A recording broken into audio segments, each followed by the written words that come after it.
Round 3. The Minister, Malcolm X. In a cramped hotel room near John F. Kennedy Airport in New York, 38-year-old Malcolm X talks into the night, telling his life story to a reporter. Malcolm is a tall, lean man with a strong jaw and horn-rimmed glasses. Even smiling, he bears a stern expression. Malcolm paces as he dictates, sitting only to scribble notes on napkins. He can't wait until old age to produce his autobiography. He's recently been suspended from the Nation of Islam for disobeying the radical group's leader, Elijah Muhammad, and doesn't know if he'll ever go back. A few months earlier, Elijah Muhammad had ordered his ministers not to comment on the assassination of President Kennedy, out of respect for a nation in mourning. But Malcolm had spoken out anyway, saying the killing was an outgrowth of the violence sown by America in Vietnam, the Congo, and Cuba. "Being an old farm boy myself," Malcolm had said, "chickens coming home to roost never did make me sad. They've always made me glad."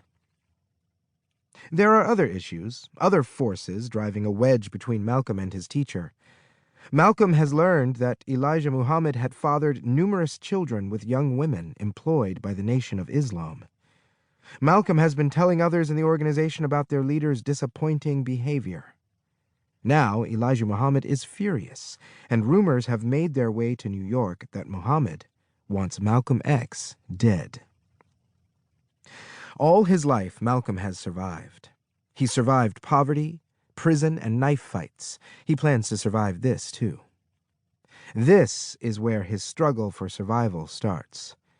In a hotel room by the airport, working on his autobiography, because words give power.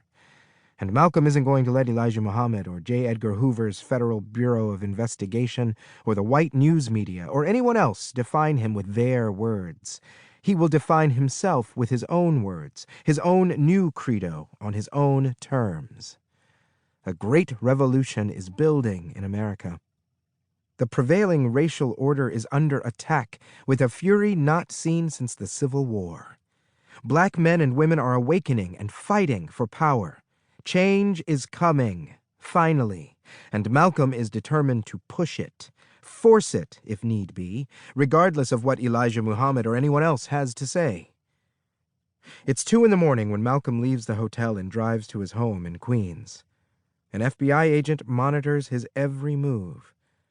Later the same day, Malcolm, his wife, and 3 daughters board a plane for the family's first vacation ever. This, too, is part of Malcolm's plan. He wants the world to see that he's not a bomb-throwing lunatic, but a father, a husband, a minister of God who believes America can and must reform. He plans to take pictures and jot notes for a newspaper feature story he's calling Malcolm X, the Family Man. When the plane touches down in Miami, a car waits to carry Malcolm and his family to their blacks-only motel on Miami Beach. According to an FBI informant, the driver is Cassius Clay. Round 4. The Challenger, Cassius Clay. Clay shouts like he's possessed by demons. "You ain't got a chance! Ain't no way you're gonna beat me, and you know it!" It's the morning of the fight, time for the combatants to meet the press, show off their powerful bodies, and step on the scales to check their weights. The room reeks of cigarette smoke, body odor, and cheap cologne. The reporters have never seen a professional athlete behave so unprofessionally. Some say Clay has lost his mind, that fear of Sonny Liston has made him snap.